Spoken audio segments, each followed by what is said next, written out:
Paz do Senhor, amados irmãos. Último domingo do mês de junho de 2024 e também a 13ª aula. Estamos encerrando então hoje o segundo trimestre. Bem, então a aula que nós vamos trabalhar hoje é a 13ª, a última, e o tema é a cidade celestial. Eu diria que de todas as aulas que nós já trabalhamos, esse tema permeou basicamente todas as lições, né, que era a caminhada para o céu. Nós tivemos já esse mesmo textuário, o comentário desse mesmo textuário, mas como é uma aula muito atípica, muito importante, relevante também, então nós vamos trabalhar rapidamente, porque tem muito conteúdo esse material que foi abordado.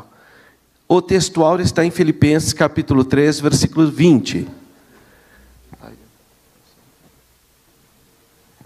Mas a nossa cidade está nos céus, donde também esperamos o Salvador, o Senhor Jesus Cristo.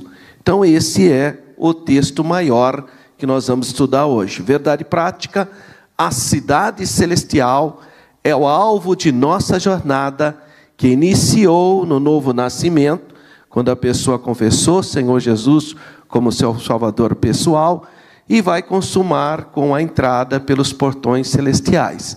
Lembra que eu disse que a história no cristianismo, diferentemente do mundo pagão, que era cíclica, né? Porque eles criam na reencarnação, todo mundo pagão, greco-romano, cria na reencarnação, ou chamada teoria da transmigração da alma.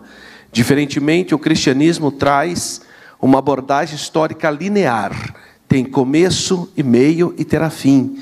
Então, esse fim é exatamente o período que nós vamos estudar nessa abençoada manhã.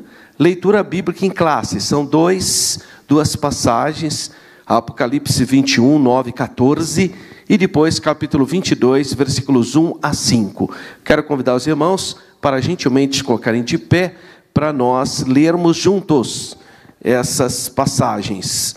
Bom, começando com Apocalipse 21, versículos 9 a 14.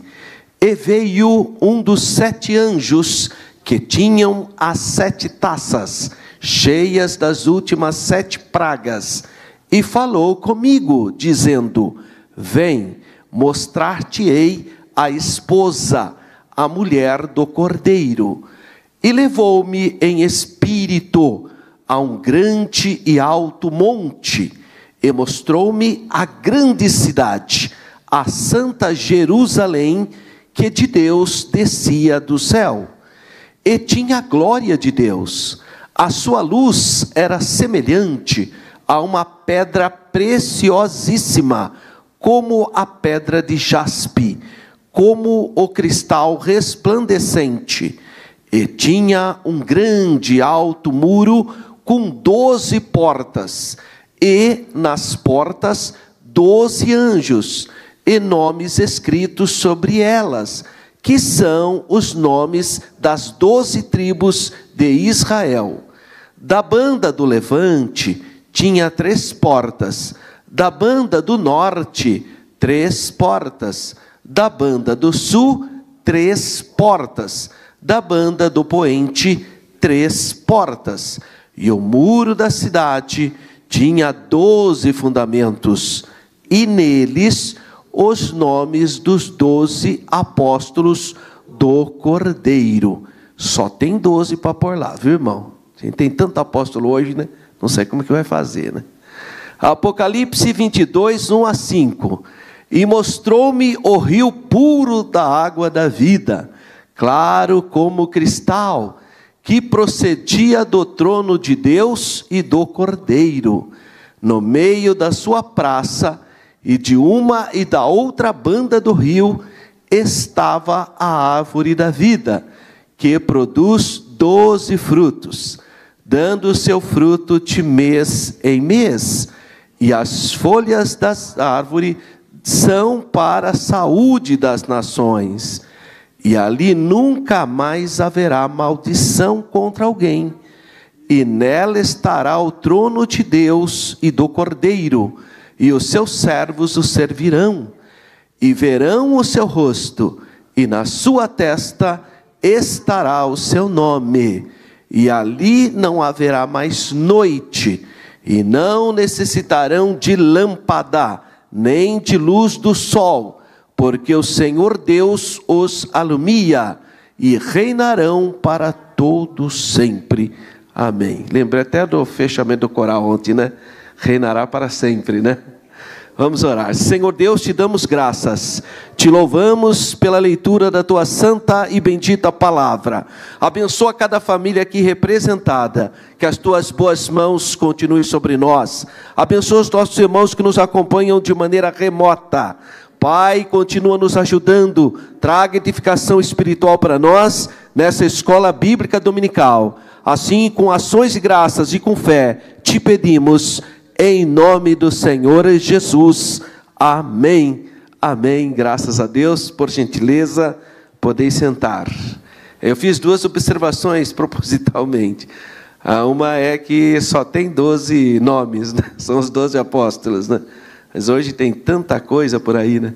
E a outra observação é a ideia do reino eterno, né? Bom, vamos pensar um pouquinho sobre Filipenses, capítulo 13, versículo 20.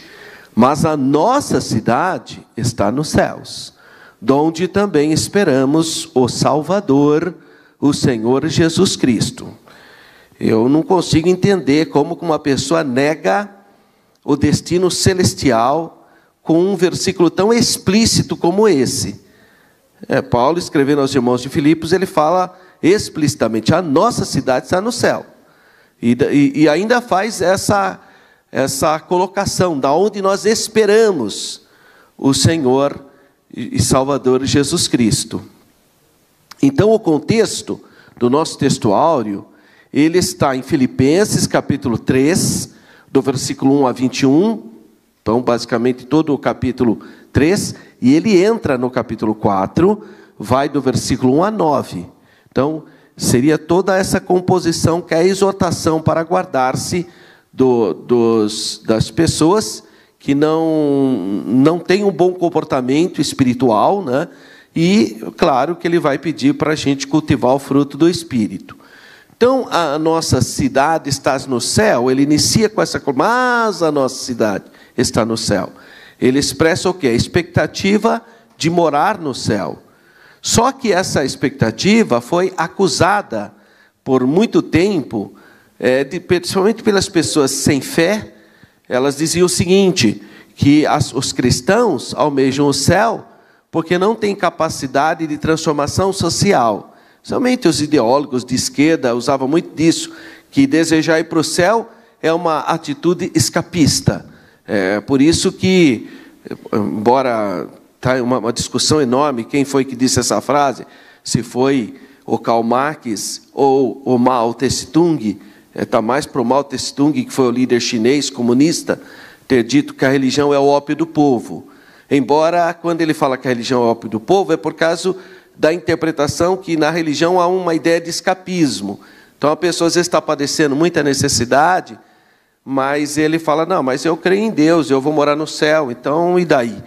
Então, eles interpretaram, os ideólogos, principalmente pessoas ligadas à esquerda, eles interpretavam que esse pensamento cristão de morar no céu seria um escape. Por causa da miserabilidade humana, então, eu vou morar no céu. Aí a ideia, então, de interpretar que a religião seria como se fosse o que a droga faz para uma pessoa. Então, quando a pessoa usa aquela droga, ela usa para escapismo também, né? Ela usa a droga para sair fora de uma realidade. É nesse sentido que a religião seria como a droga do povo, seria o escapismo para as pessoas atribuladas. Mas nós não temos essa perspectiva, nós não temos escapismo, nós não tem isso, a nossa é uma questão de fé mesmo, não é uma ilusão, nós acreditamos, esse sentimento de morar para o céu vem do sentimento de eu estar no centro da vontade de Deus. É aquela ideia, Deus criou para Ele mesmo, e a minha alma tem sede dEle e quer voltar para o nosso lar verdadeiro, que é de Deus, o local onde Deus está. Então, não é uma questão escapista. Eu entendo o que os ideólogos falam Entendo quando eles fazem essa jogada, dizer que a religião é o ópio do povo, ou como fosse uma droga para o povo, para tirar o povo da sua miserabilidade e não perder a esperança. Mas não é nada disso. Todo ser humano tem um sentimento, o desejo, sede por Deus e quer voltar para o seu Criador. Então vai muito além dessas teorias humanas. Paulo, em 1 Coríntios, capítulo 15, versículo 19, diz assim: se esperarmos em Cristo só nesta vida, somos os mais miseráveis de todos os homens. Olha só, se eu esperar que Jesus vai me abençoar aqui, através da teoria da prosperidade, se eu pensar só nessas coisas, eu sou miserável. Porque a morte expiatória de Jesus, ela vem com o propósito de me salvar de uma grande condenação. E não simplesmente das situações atípicas e difíceis que eu passo aqui nesse sistema de coisas. Mas, contrariando a Bíblia, atualmente nós temos grupos religiosos, inclusive, aí já não é mais ideólogos ou ideólogos de perspectiva de esquerda, não é mais isso. Agora estou falando de pessoas que dizem que creem em Deus, que acreditam em Deus. Essas pessoas foram vítimas de um sistema pseudo-cristão, uma verdadeira lavagem cerebral, ao ponto de acolher heresias, negando a sua volta para o seu país celestial.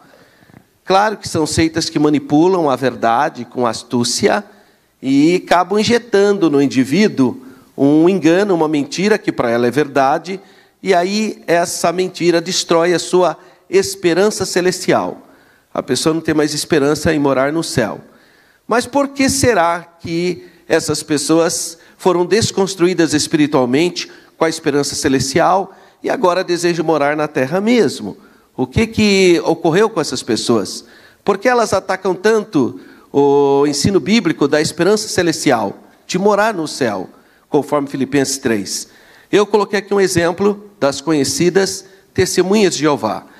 A organização chama a Sociedade Torre de Vigia de Bíblias e Tratados, mas na verdade ela é popularmente conhecida como Testemunha de Jeová. E esse panfleto aí que você está vendo chama Poderá Viver para Sempre no Paraíso na Terra. Eles distribuíram milhares desses panfletos nas casas das pessoas. Foi um panfleto muito conhecido. Poderá viver para sempre no paraíso na terra. Aliás, por muito tempo foi o período também de discipulado deles. Trabalhava muito nisso, quer dizer, destruir a esperança celestial. Ao ponto que nessa organização as pessoas não participam da Santa Ceia. Elas vão, tem lá, mas só pode participar um grupo seleto, que basicamente desapareceu da própria religiosidade deles, que para eles são só 144 mil. Só que nessas revistinhas delas dizia o seguinte: só fazia parte dos 144 mil quem viu os acontecimentos de 1914. Meu irmão, para ver o acontecimento de 1914, você tem que ter inteligência, né? Tem que estar, a criança tem que ter maturidade. Então vamos pegar a criança com 8 anos para cima. Já não tem mais ninguém, a maioria já morreu. Então as Testemunhas de Jeová foram obrigadas a mudar suas publicações. Hoje não aparece mais esse texto, como antigamente aparecia, dizendo assim: nós, Testemunhas de Jeová, esperamos a transformação desse mundo antes que a geração de 1914 passe. Até 2019 estava lá essa expressão na sentinela, na revistinha delas. Foram obrigados a tirar, porque passou a geração. Então não deu em nada. Mas eles continuam achando que um grupinho, uma classe vai para o céu e a maioria, que seria a pseudo grande multidão, vai morar na terra mesmo. Então quem vai morar na terra não precisa de novo nascimento. Então por isso que elas não se preocupem em nascer de novo, porque não precisa. Quem for morar na terra não precisa de novo nascimento.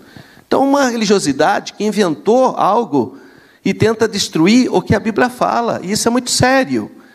Mas por que será que o ser humano insiste tanto em querer morar na terra mesmo? Por que gosta tanto da sua vida terrena? Qual é a principal indicação? Isso faz parte do nosso corpo. Nosso corpo é terra. E a gente gosta da matéria-prima do que a gente foi formado. A gente gosta. Gênesis 2:7 diz que o homem foi feito do pó da terra. Então é lógico que ele identifica com a terra. Tem a ver com a própria criação. A carne ama a matéria-prima de que foi feita. E o Senhor Deus formou o homem do pó da terra. Daí o homem carnal desejar o quê? Amar o quê? Lutar pelo quê? Pela matéria. Afinal de contas, ele é pó, ou seja, é terra. Então quer morar na terra de todo jeito. mas o novo homem que Deus produz em nós, transformado por Cristo, conhecedor da palavra de Deus, porque Paulo abordou esse assunto, isso não é uma novidade, havia esses pensamentos na época de Paulo também. 1 Coríntios capítulo 15, versículos 47 a 53, olha só o que diz a Bíblia. O primeiro homem formado da terra é terreno, o segundo homem é do céu. Como foi o primeiro homem, o terreno, tais são também os demais homens terrenos. E como é o homem celestial, tais também os celestiais. E assim como trouxemos a imagem do que é terreno, devemos trazer também a imagem do celestial. Isto afirma, irmãos, que a carne e sangue aqui, ele não está falando da natureza pecaminosa do homem. A expressão carne e sangue aqui, eles quer dizer o gênero humano, o ser humano. Carne e sangue, essa carne natural, não podem herdar o reino de Deus, nem a corrupção herdar a incorrupção. Eis que vos digo um mistério, nem todos dormiremos, mas transformados seremos todos, num momento, num abrir e fechar de olhos, ao ressoar a última trombeta. A trombeta soará, os mortos ressuscitarão incorruptíveis, e nós seremos transformados, porque é necessário que este corpo corruptível, olha o da carne, o corpo corruptível, se revista de incorruptibilidade, e que o corpo mortal se revista de imortalidade. Aí não tem mais sentido, você perde a identidade com o pó. Se o seu corpo for transformado, você perde a identidade com o pó. Porque a carne foi transformada, aí é incorruptível. Não tem mais sentido morar aqui. Perdeu totalmente. Então, haverá uma transformação no nosso corpo. Nós não vamos, irmão, viver dessa maneira carnal, não tem o menor sentido. 2 Coríntios, capítulo 5, versículos 1 a 2, Paulo inicia dizendo: sabemos que se a nossa casa deste tabernáculo se desfizer, está se referindo ao seu corpo, temos da parte de Deus um edifício, casa, não feita por mãos, mas eterna nos céus. Está vendo? Então, isso está deixando claro que a natureza humana, ela vai passar pela transformação para poder morar no céu. 2 Coríntios 5:8. Entretanto, estamos em plena confiança, preferindo deixar o corpo, a carne, para habitar com o Senhor. Então, olha só o que Paulo está dizendo em 2 Coríntios capítulo 5, versículo 8. Filipenses 1:23. Ora, de um e de outro lado estou constrangido, tendo o desejo de partir e estar com Cristo, o que é incomparavelmente melhor. Então, o que Paulo está dizendo? Está dizendo que ele só estará na presença de Cristo, na sua totalidade, a hora que houver o Thanatos, a morte. O que é a morte? A separação da matéria, corpo, do espírito, da alma, essa separação. Por isso que ele fala, eu estou constrangido aqui. Ele estava preso, ele sabia que poderia ser martirizado, mas às vezes ele pensava, será que não é melhor ficar por enquanto por aqui, pregando o evangelho? Fala, mas eu tenho vontade de partir. Você fala, de um lado, de um e de outro lado, eu estou constrangido. Eu tenho o desejo de partir para estar com Jesus. Por quê? Porque é muito melhor. São as palavras do apóstolo Paulo. Então o apóstolo Paulo declara explicitamente que os amantes das coisas terrenas são inimigos da cruz de Cristo. Aí vem um outro problema, porque essas pessoas que ficam só defendendo a terra, tornaram-se inimigos da cruz de Cristo. Porque o poder de Cristo é que vai trazer a transformação do corpo. Quando a pessoa acha que não precisa nascer de novo, acha que não precisa ser transformado, e insiste em que ele morra, virou algo anticristão, na verdade. Olha só o que Paulo fala em Filipenses 3,19. O fim deles é a perdição, o Deus deles é o ventre, e a glória é para a confusão deles, que só pensam nas coisas terrenas. Às vezes só pensam em coisas da terra. Os cristãos, diferentemente, têm que pensar em coisas celestiais. Mas a nossa cidade está nos céus. Então tem que ter uma outra perspectiva. Em Atos, capítulo 22, versículos 25 e 28, o apóstolo Paulo invocou sua dupla cidadania. Ele falou, olha, eu não sou só, eu tenho cidadania romana. Então ele faz isso, a ideia da dupla cidadania. É uma ideia presente no Evangelho. Todos nós temos, então, a cidadania terrena, né, porque nós nascemos nessa terra, mas também temos a celestial. Então, é o nosso textuário, a nossa cidade está no céu. Então, nós temos a cidadania celestial. Mas a palavra cidade aqui, ela é interessante. A palavra grega politeuma vem de pátria. Mas a ideia é estado, comunidade, e pode ser até usado mesmo como cidadania. O país de onde verdadeiramente somos é o céu. Nós somos cidadãos celestiais. Não está aqui, então, em foco o reino ainda ser estabelecido na terra. Quando você lê Filipenses 3:20, não tem a ver com o reino messiânico. Não tem a ver com o milênio. Ele está falando de uma cidade no céu. Ele é muito explícito nisso. Assim como, para quem que Paulo está escrevendo?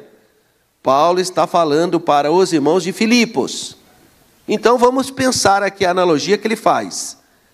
Assim como os habitantes de Filipos, que era uma colônia romana, portanto eram cidadãos que estavam muito distante de Roma. Roma era a capital, a cidade imperial, que era a sede do governo romano, mas eles moravam em Filipos, eram, portanto, cidadãos de outra pátria, mas eram cidadãos romanos.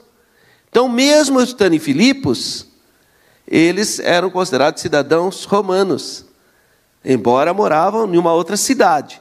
Então, nós somos cidadãos celestiais, embora estamos ainda na terra. Essa é a comparação que ele vai fazer. Assim também os crentes em Jesus Cristo, embora estejam morando nesse mundo, são cidadãos de um país celestial. Assim como o filipenses morava em Filipe, mas era cidadão de Roma, a capital. Portanto, somos peregrinos na terra, a caminho do nosso país, a cidade celestial. Aí eu coloquei vários versículos que fazem estes mesmos apontamentos. Basta você lê-los. Hebreus 11, 9 e 10, 13, 16, Atos 22, 28. Aí aparece a palavra céus, no plural, porque estão em pauta as moradas celestiais, as mansões celestiais, ou regiões celestiais. E, finalmente, ele vai fechando, dizendo que nós temos a ideia de aguardar o Salvador. Da onde o Salvador virá? Do céu, das moradas celestiais, não é da terra. O Salvador vem do céu. E aí ele vai falar sobre uma palavrinha cristã muito presente, que é a parousia, que é a volta de Jesus fisicamente. Essa é a esperança de Paulo. O apóstolo esperava, então, viver fisicamente até o segundo advento. Ele fala isso, ele escreve dessa maneira. Essa esperança de que a qualquer momento o Senhor Jesus voltará é uma força poderosa que gera fé em nós, esperança. Era o motivo, e tem sido o motivo, e é o motivo de muitos crentes, de todos os séculos, de todas as épocas, estarem firmemente servindo ao Senhor. A gente chama isso de esperança purificadora, conforme 1 João 3,3. E assim mesmo se purifica todo o que nele tem essa esperança, da volta eminente do Senhor. Porque se eu estou com essa esperança, eu vou viver uma vida de santidade, porque eu estou esperando esse advento. Nosso Rei e Senhor Jesus, que governa a pátria celestial, a cidade celestial, a cidade que está no céu, ele não tardará a voltar. Essa esperança, então, impele os seus súditos, nós, a nos conduzirmos de maneira santificadora. Ali usa a expressão, aguardamos, o apekedekomai, que é a palavrinha grega, que não é um aguardo frágil, é uma intensa expectativa, ansiosamente, né? Estou aguardando com muito desejo. E você vê isso em Hebreus 8:19, que é uma intensa expectativa. Normalmente, esse vocábulo, ele está muito associado à expectativa. Mas expectativa do quê? De bênçãos. E aqui ele entra como expectativa da manifestação celestial. Então, sabe, a pessoa fala, eu vou orar para ganhar uma bênção, eu vou fazer uma campanha, eu vou, sabe, expectativa? Então a gente tem que ter esse mesmo sentimento na esperança da volta de Jesus. Esse mesmo sentimento. Vou viver uma vida santa, eu tenho um compromisso com Deus, eu vou ler mais a Bíblia, eu vou orar mais, porque eu estou esperando Jesus. É uma expectativa então forte. Os crentes em Jesus Cristo devem estar aguardando intensamente a volta do Senhor Jesus. Essa é a ideia. Filipenses 3:21 então. Ele começa no 20, dizendo, mas a nossa cidade está no céu, de onde esperamos o Salvador, o Senhor Jesus Cristo. Olha o resto do versículo. O qual transformará o corpo da nossa humilhação para ser igual ao corpo da sua glória, segundo a eficácia do poder que ele tem de até subordinar a si todas as coisas. Então esse é o versículo 21. O nosso texto áureo é o versículo 20. 1 Tessalonicenses 4:17, a parte B. Olha, e assim estaremos para sempre com o Senhor. A ideia é nós estarmos para sempre com o Senhor. Então a Bíblia declara que as trajetórias do povo do antigo concerto, aquela saída de Josué para conquistar a Terra Santa, ou mesmo de Abraão saindo de Ur dos Caldeus, indo para Canaã, tudo aquilo são figuras do novo concerto, da nossa caminhada também nessa terra. Então, olha só, Hebreus capítulo 11, versículos 8 a 10 e depois 13 a 16. Hebreus, vocês sabem, foi uma carta escrita para o povo judeu que tinha aceitado o Senhor Jesus como Salvador. Olha só o que ele diz: pela fé, Abraão, sendo chamado, obedeceu, indo para um lugar que havia de receber por herança, e saiu sem saber para onde ia. Pela fé, habitou na terra da promessa, como em terra alheia, morando em cabanas, com Isaque e Jacó, herdeiros com ele da mesma promessa. Porque esperava a cidade que tem fundamentos, da qual o artífice construtor é Deus. Olha só o que ele está falando. Todos esses morreram na fé, sem terem recebido as promessas, mas vendo-as de longe e crendo-as, abraçando-as, confessaram que eram estrangeiros e peregrinos na terra. Porque os que isto dizem, claramente mostram que buscam uma pátria. E se na verdade lembrassem daquela que haviam saído, teriam oportunidade de voltar. Abraão, se ele perdesse o foco, ele podia voltar para Ur dos Caldeus. Porque, sinceramente, na época de Abraão, há 4.000 anos atrás, Ur dos Caldeus seria o equivalente a Campinas. Só para vocês terem uma base. E a Canaã, infelizmente, seria o equivalente ao Vale do Jequitinhonha. Um local mais difícil, mais árido. Seria quase uma coisa assim, só para vocês terem uma base. Então, quando ele chegou lá e viu aquelas dificuldades em Canaã, ele poderia ter voltado para a sofisticação, para a civilização, que era Ur dos Caldeus. Mas ele não perde o foco, porque ele não está atrás de uma cidade feita por homens. É isso que o texto está dizendo. Olha o que ele diz: mas agora deseja uma melhor, isto é, a celestial. Por isso também Deus não se envergonha deles, de se chamar seu Deus, porque já lhes preparou uma cidade. Meu Deus do céu, precisa de mais alguma coisa com uma explicação dessa? Até na vida patriarcal há o símbolo, há uma ideia de que os próprios patriarcas estavam esperando uma cidade celestial, Abraão, Isaque e Jacó. Portanto, a promessa de habitar na terra prometida era sombra da verdadeira habitação do que Deus prometeu aos fiéis. E é isso mesmo que diz Hebreus, que tudo que está escrito em Hebreus são sombras. Olha só, Hebreus 10, 1a. Porque tendo a lei a sombra dos bens futuros, e não a imagem exata das coisas. Portanto, podemos seguramente confiar nas palavras consoladoras e cheias de esperança da Bíblia. Que palavras?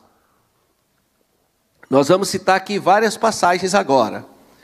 Porque o mesmo Senhor descerá do céu com alarido, e com voz de arcanjo, e com trombeta de Deus, e os que morreram em Cristo ressuscitarão primeiro. Depois nós, os que ficarmos vivos, seremos arrebatados juntamente com Ele, nas nuvens, a encontrar o Senhor nos ares. E assim estaremos sempre com o Senhor. Então essa é a esperança cristã. 2 Coríntios 5:2. E por isso também gememos, desejando ser revestidos da nossa habitação, que é do céu.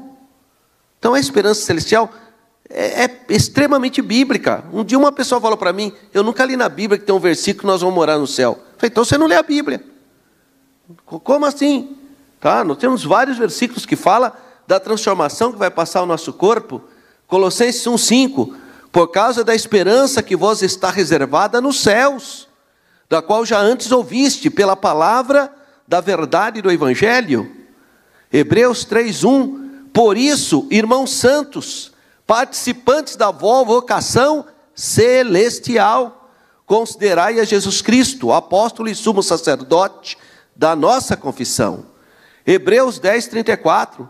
Porque também vos compadecestes das minhas prisões, e com alegria permitistes o roubo dos vossos bens, sabendo que em vós mesmos tendes nos céus uma possessão melhor e permanente.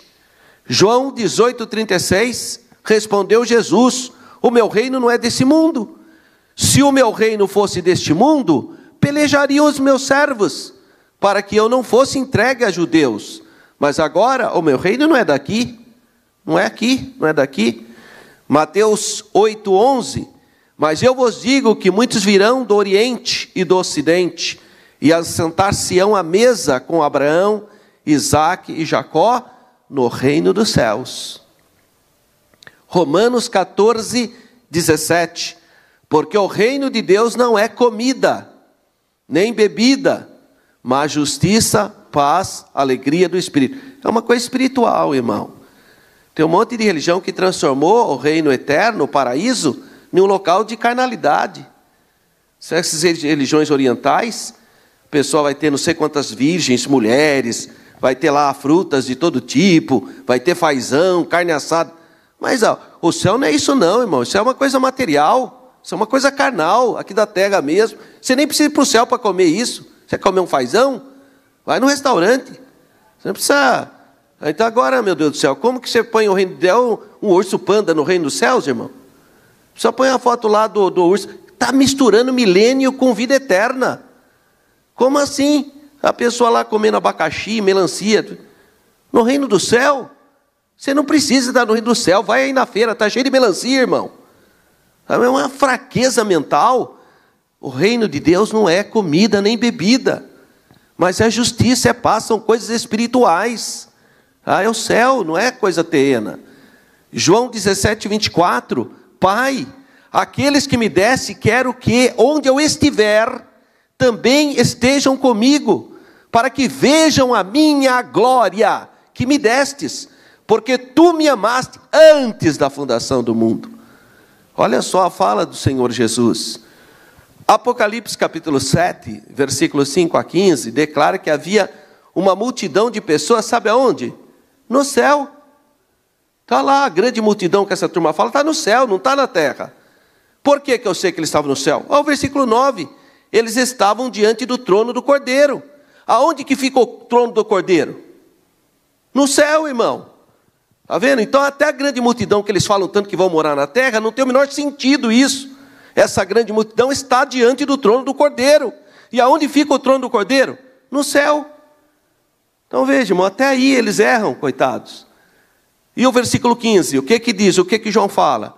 Por isso estão diante do trono de Deus, e o servem de dia e de noite no seu templo.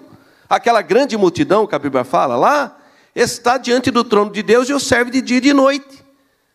Quer dizer, não tem nada de multidão que vai ficar na terra e uma classe especial vai para o céu.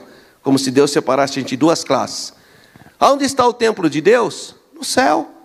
O próprio Apocalipse 11:19 fala isso. Ainda em Apocalipse 19:1 a gente lê: e depois dessas coisas ouvi no céu como que uma grande voz de uma grande multidão. Então a grande multidão está lá no céu. O que essa multidão dizia? Aleluia, salvação e glória e honra e poder pertence ao Senhor nosso Deus. Eles estão adorando a Deus lá no céu. A grande multidão.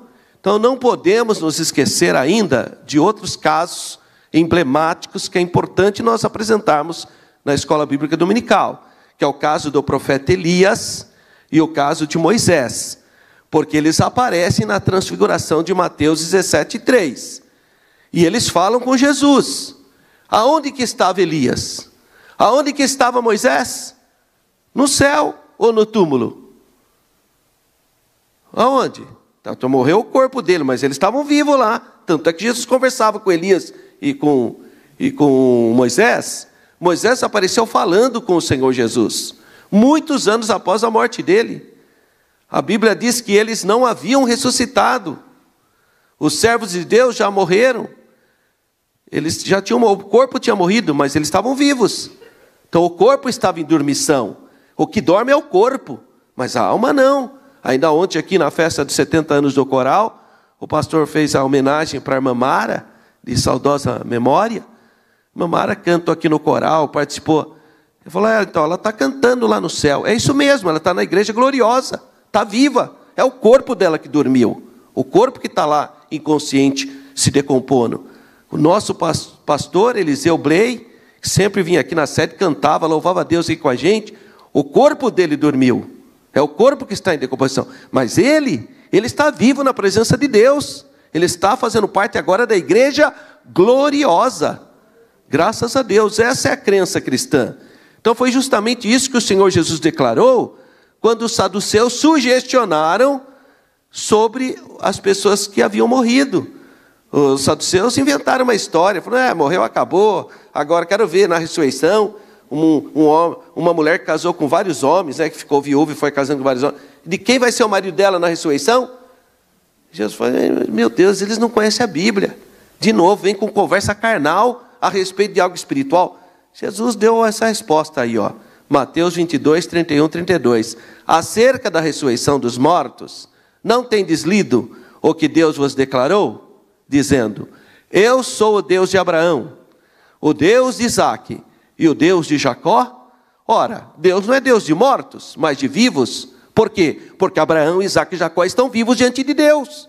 O que morreu foi o corpo dele, não foi a alma dele. Senão ele jamais ia falar que ele é Deus. Porque se Abraão morreu, ou se as pessoas morrem e acabam, então Deus é Deus de mortos?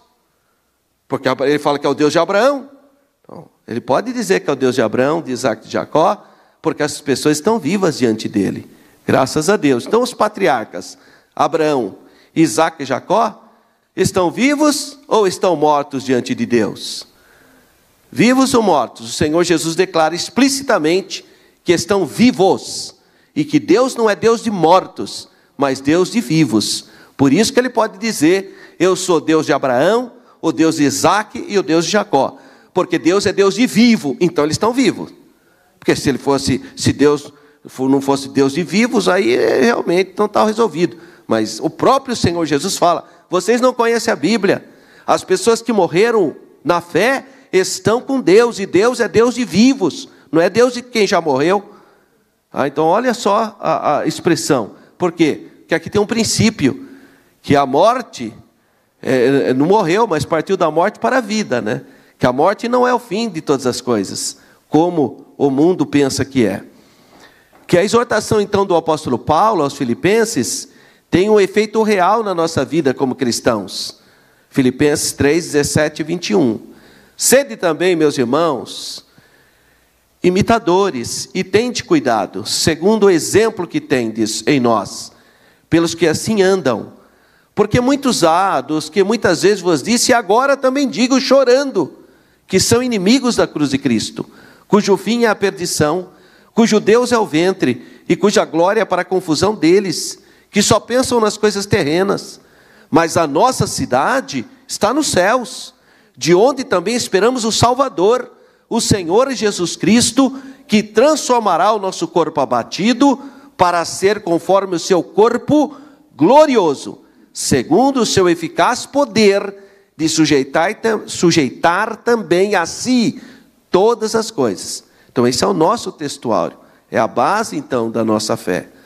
O que Pedro escreve em 2 Pedro, a segunda carta dele, no capítulo 3, versículos 10 e 12. Mas o dia do Senhor virá como ladrão, de noite, no qual os céus passarão com grande estrondo, e os elementos ardendo se desfarão, e a terra e as obras que nelas há se queimarão. Vai queimar tudo, irmão, não adianta. Essa terra aqui vai ser torrada, tá? Não se iluda. Aguardando e apresentando-vos para a vinda do dia de Deus, em que os céus em fogo se desfarão, e os elementos ardendo se fundirão. Precisa de alguma coisa mais clara do que isso, irmão? Isso vai acontecer, claro, depois do milênio, né? Mas vai acontecer. Então a promessa da nossa entrada no céu é uma realidade. O céu é real. Enoque, por exemplo, Elias, eles foram levados literalmente para o céu. A Bíblia diz que Deus tomou Enoque, né, para si. Paulo foi arrebatado. Ele fala que ele foi no paraíso e ouviu coisas inefáveis. Você pode ler isso, 2 Coríntios, capítulo 12, versículos 2 a 4. Paulo teve uma visão. Não sei se ele estava dormindo, se ele não, mas ele teve um sonho, ele foi no paraíso. Por fim, todos os redimidos em Cristo estarão eternamente no lar celestial, revestidos de um novo corpo. Os crentes que agora dormem no Senhor, a gente usa a expressão dormição ou dormir para amenizar o efeito da morte. Mas, na verdade, essa palavra se refere ao corpo, nunca à alma. A alma não dorme. Se refere sempre ao corpo, ao organismo, corpo. A alma vai com Cristo. Então nós aguardamos o momento do arrebatamento da igreja e a ressurreição em glória, precedendo os que estiverem vivos. Assim juntos, num abrir e fechar de olhos, subiremos ao encontro do Senhor. Essa promessa é o mais ardente anelo do nosso coração. Toda a obra da redenção tem a ver com a glorificação. Então lembra, você aceita Jesus, você tem o quê? O novo nascimento.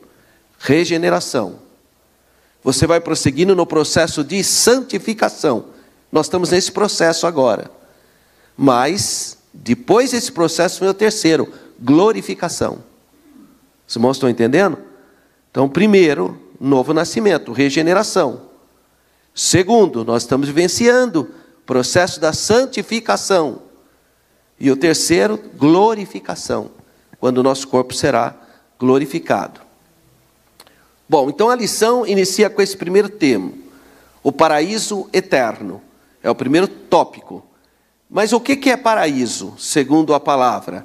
Bom, a definição é que podemos mencionar, paraíso é o céu, a morada de Deus, dos anjos, dos salvos, dos que já morreram, estão no paraíso, no céu. Quando estava na cruz, o Senhor Jesus fez uma promessa àquele ex-ladrão, ou aquele ladrão que se arrependeu. Ele disse, em verdade te digo, hoje estarás comigo no paraíso.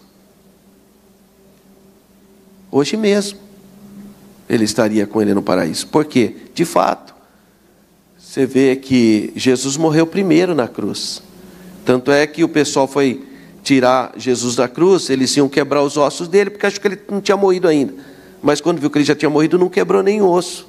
E se cumpriu a palavra profética. Nenhum dos seus ossos será quebrado. Mas dos outros dois, que estavam de cada lado de Jesus, quebraram os ossos deles, porque eles não tinham morrido ainda. Está vendo?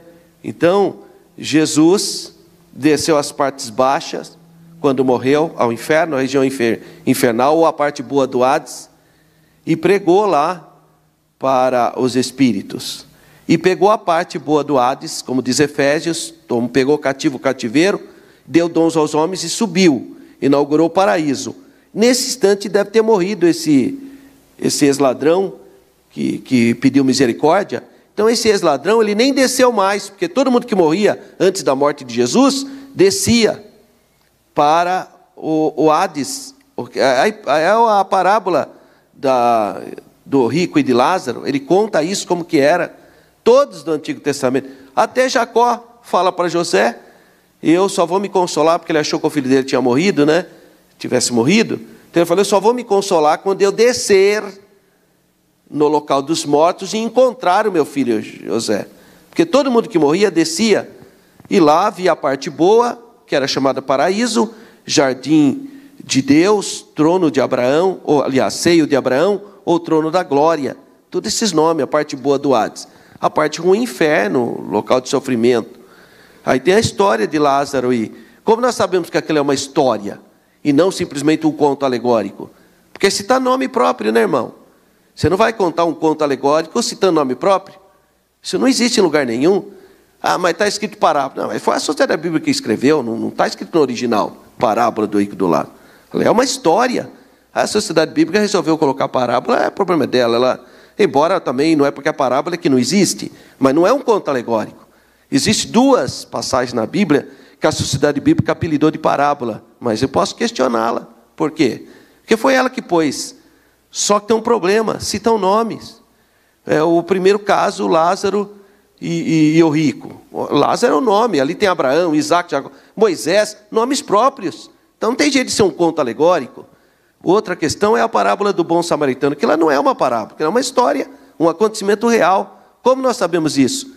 Porque lá cita a cidade de Jerusalém e de Jericó. São cidades existenciais, geograficamente. Então não tem jeito de separar. Para ser parábola, é mais ou menos o seguinte: um certo homem saiu a semear num certo campo. Quem que é esse homem? Não sei. Quem que é a semente? Não sei. Que campo que é? Não sei. Eu não sei nada. Eu só sei que, agora eu pergunto para você, todo dia não sai algum homem semear alguma semente em algum campo? Sai. Então não é porque é um conto alegórico que não é real. Só que não é uma história, porque não tem nome. Agora se eu falo, o seu Antônio saiu, foi ali no bairro de Vila Padre Anchieta e plantou milho. Aí já não é mais uma parábola. Eu estou dando nomes. Então eu estou contando uma história. Então essas são as questões. E essa pessoa aqui que morreu, esse aí já nem desceu, porque Jesus subiu com a parte boa do Hades e encontrou esse moço que tinha pedido misericórdia e foi. Porque Jesus falou, hoje mesmo estará comigo no meu paraíso. Foi no mesmo dia que ele morreu e foi para o paraíso. Então essa promessa foi prontamente cumprida, pois quando por ocasião da morte, o corpo do Senhor Jesus foi para a sepultura, mas o seu espírito para o Pai, ou seja, para o céu, o lugar da habitação de Deus, conforme Lucas 23, 46. Não há como mensurar a alegria daquele ex-ladrão ao ouvir a promessa de Jesus sobre o seu encontro no paraíso. Esse lugar é a expressão de todas as somas das bem-aventuranças, das beatitudes.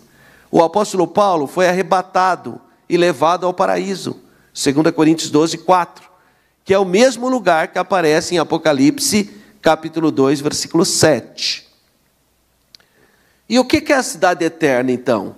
Que fala da cidade eterna. Bom, quando vai falar de eternidade, irmão, já tem que ter encerrado toda a condenação. Porque aí vamos falar da vida eterna, o último estágio da nossa linha do tempo. Então, criação, a história humana, começa o quê? O arrebatamento da igreja.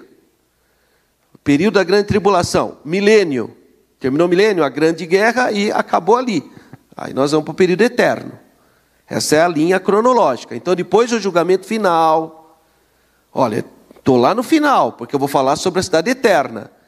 Depois do julgamento final, após o milênio, se você olhar em Apocalipse, o milênio está no capítulo 20. Terminou o milênio, aí ocorre aquela purificação da terra que Pedro fala que queima tudo. Então aí nós vamos começar novo céu e nova terra.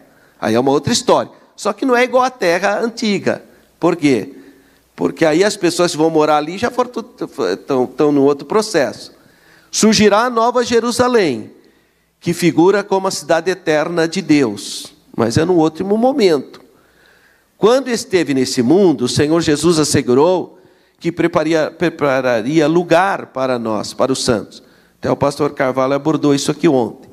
A nova Jerusalém, criada por ocasião da purificação ocorrida na terra, que toda a terra foi desfeita com fogo, a nova Jerusalém tem origem no céu. Foi Jesus que fez isso. E será também terrena. Por quê? Porque ela vai descer para a terra que foi purificada pelo fogo, porque ela substituirá a antiga cidade que estava contaminada, e ela desce diretamente do céu. Apocalipse 21, 1, 3. Nessa ocasião, os salvos serão cidadãos dessa cidade, desfrutarão das bênçãos eternas e habitarão com seus corpos transformados em um estado glorioso. Foram transformados. E quando essa eternidade começa? Bom, de acordo com o livro do Apocalipse, é depois do arrebatamento da igreja. Já começa a contar o negócio. Por quê? Porque depois do arrebatamento da igreja, vem o período denominado de grande tribulação, que é um período de 7 anos. A expressão grande tribulação é um termo bíblico, que descreve o período que antecede a volta de Jesus com a sua para arrebatar a sua igreja, porque nós cremos que Jesus nos livra da ira futura. Portanto, Jesus nos arrebata antes da grande tribulação. A grande tribulação tem objetivo próprio. A grande tribulação não é para a igreja. A grande tribulação é para a conversão de Israel e punição das nações rebeldes. Não tem a ver com a igreja, a grande tribulação. Tem cada irmão que fala cada abobrinha, que só Deus na causa. É uma fraqueza teológica. Não, eu vou ficar na grande tribulação. Bom, você quer ficar, você fica onde você quiser, irmão. Mas que Jesus vai arrebatar os salvos, vai. Jesus nos promete arrebatar a igreja. Jesus é o que nos livra da grande ira, da grande tribulação, da ira futura. Essa é a segurança nossa, Jesus vai nos arrebatar. Por quê? Porque grande tribulação não é para crente, irmão. A grande tribulação é para a conversão do povo judeu. A grande tribulação é para a punição das nações rebeldes, a Rússia, a China, a Coreia do Norte e Cuba, e Brasil também. Todo mundo, irmão, vai sofrer a grande tribulação. Mas eu e você, nós vamos ser arrebatados. Mas a igreja será arrebatada. Tá? Então nós não vamos ficar. Agora tem cada gente aí, irmão, que dá até dó. E torce a Bíblia para cá. Outro dia eu vi o pastor Juliano, deu um coro no irmão aí, que é um radialista, coitado. Mas levou um coro, que eu nunca vi o irmão tão nervoso daquele jeito. O pastor Juliano deu um coro. Aliás, vocês precisam fazer o simpósio do pastor Juliano. Isso é um investimento para vocês, tá? Fique atento aí, acho que é outubro. Em outubro nós vamos ter o grande simpósio com o pastor Juliano. Ele vai dar aqui uma aula, 2 dias, né? Vai ser uma reunião de obreiros, à tarde, depois na segunda-feira, o arrebatamento da igreja. Tá? Porque essa doutrina está sendo atacada, irmão. Atacada pelos adventistas, atacada pelo testemunho de Jeová, atacada por pregadores calvinistas. É terrível, eles estão atacando agora. Eu não gosto nem de discutir com eles, porque para mim, ler 1 Tessalonicenses capítulo 4, para mim está claro aquilo. Eu nem preciso da opinião deles. Eles torcem para cá e torcem para lá. Não tem, irmão, essa é a esperança da igreja, o arrebatamento. Aí invento cada coisa, fala que o arrebatamento foi uma invenção que surgiu agora. Nós temos provas, irmãos, da patrística, que eles também esperavam.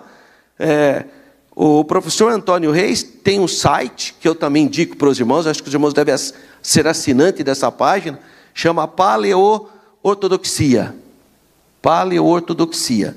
Eu vou pedir qualquer hora para o irmão Antônio até passar aqui o site. Vale a pena, ele tem trazido muito material da patrística, do primeiro período cristão, dos 300 primeiros anos, que falam sobre o arrebatamento.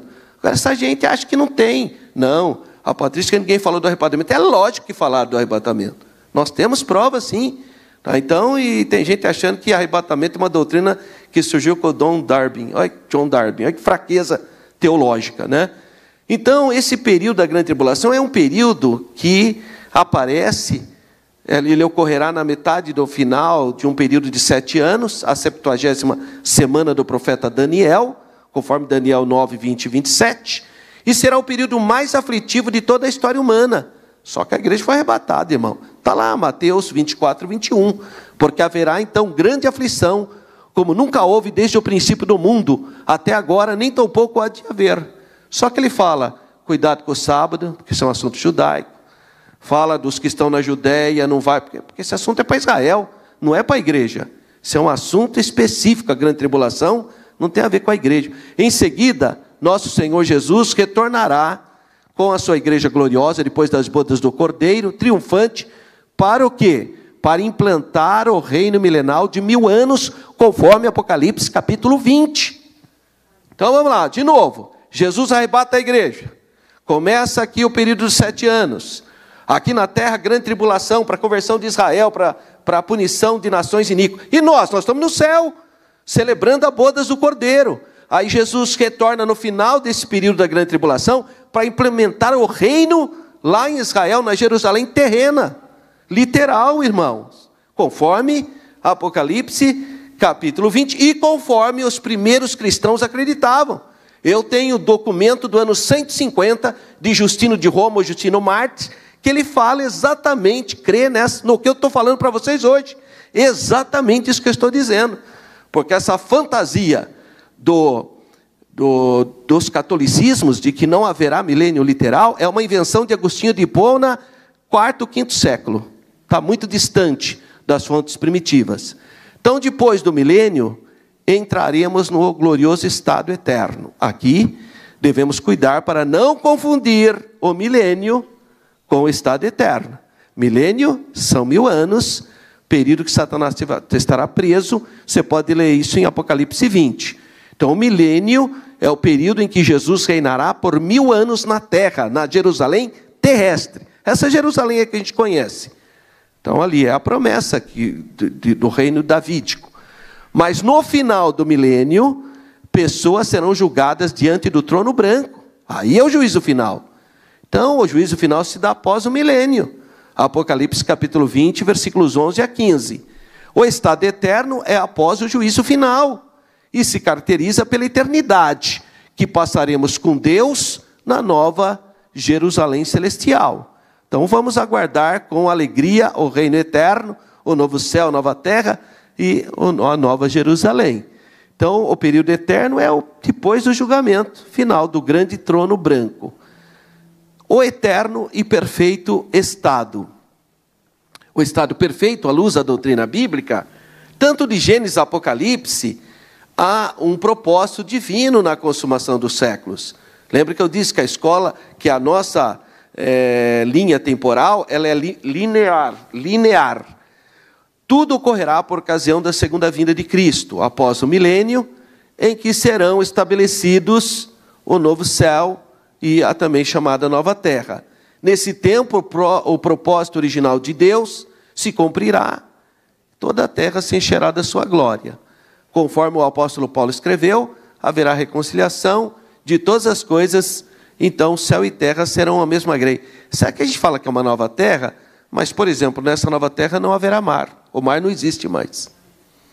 Então você vê que é diferente, né? Fala terra no sentido de lar, talvez. Porque a Bíblia diz claramente, na eternidade não haverá mar. Então você que gosta de ir na praia, aproveita logo, porque não haverá mar. A Bíblia diz abertamente, não haverá. Por isso, o perfeito e eterno estado é descrito na Bíblia como um lugar belo de santidade e perfeição. A antiga ordem em que imperava a natureza do pecado será abolida e dará lugar então ao ambiente santo. É o paraíso recuperado. É o paraíso recuperado, irmão, basicamente. Só que com corpos glorificados, de maneira que a gente não peca mais. Essa é a diferença. Porque na outra, no outro paraíso, Adão, fraquezinho, irmão.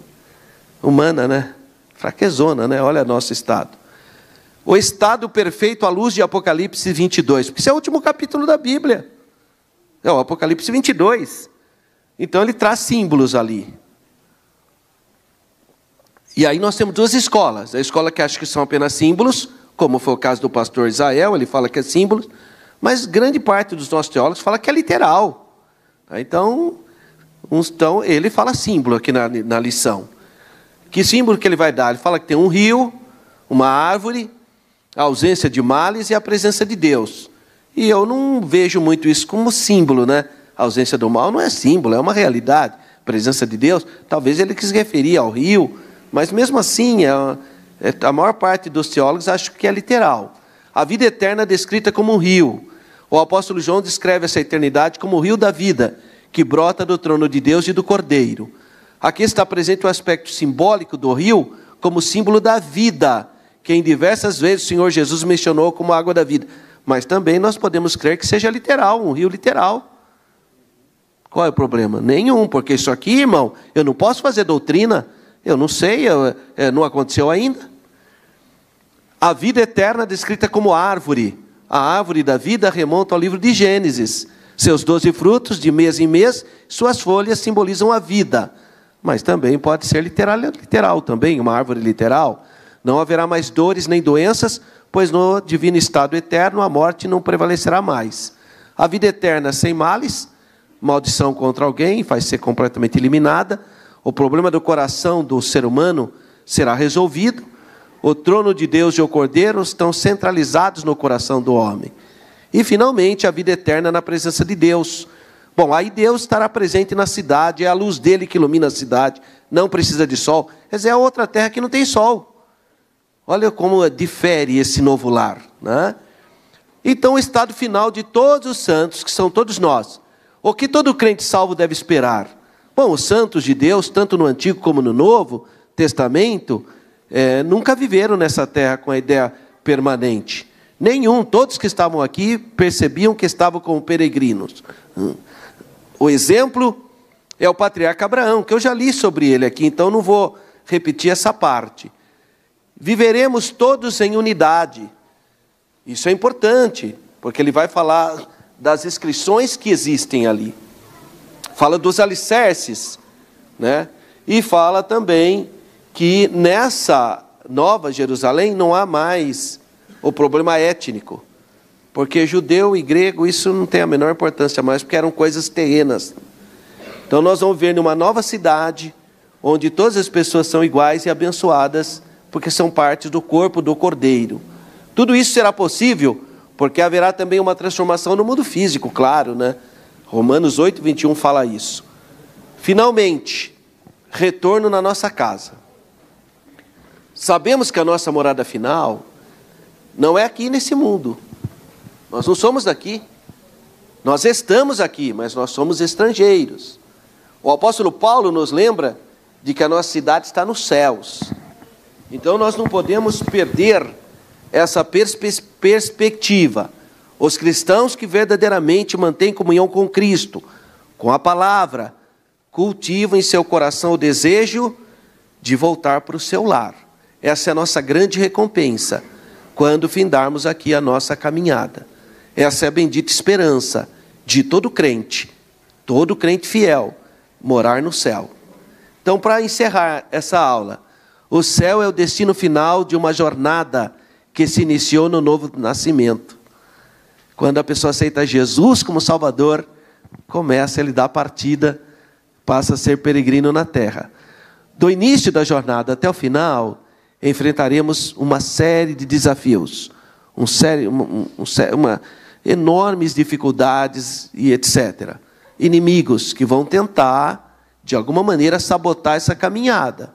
Por isso, durante a travessia da jornada, é necessário toda vigilância e zelo. E aqui, eu recomendo para quem ainda não leu, o Peregrino. Deixa eu ver aqui, quantos irmãos já leram o Peregrino, só para eu ter uma ideia, levante a mão. Ô, irmãozinho, se você não leu ainda, você está perdendo a melhor literatura bíblica depois da Bíblia. Tá? Então, John Bunyan, pega lá agora estamos entrando em férias, não é? Então, passa lá na livraria ou pela internet, peça para você essa obra. Chama O Peregrino, John Bunyan. É o sonho dele na cadeia. Tá? E ele vai contar exatamente a caminhada. Por isso que chama o Peregrino, né? Portanto, coloquemos os nossos olhos no autor e consumador da nossa fé, olhando para frente, para Canaã celestial, que é logo ali. É o corinho que a gente canta. Caminhando eu vou para Canaã, a Canaã celestial.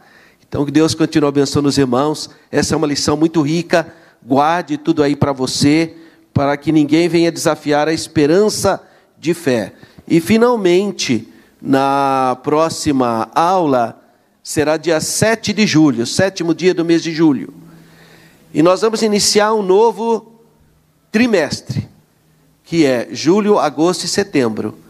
E o tema dessa lição é o Deus que governa o mundo e cuida da família. Então ele vai mostrar algo muito interessante, que é um Deus que se pensa em mais de 11 milhões de pessoas, 8 a 11 bilhões de pessoas, governa esse mundo, mas está interessado na sua família. Tá? Então, vale a pena você participar dessa lição bíblica dominical. Quero agradecer aos irmãos por esse trimestre abençoado e vamos continuar estudando a palavra de Deus. Muitíssimo obrigado, pastor Nestor. Uma semana abençoada a todos.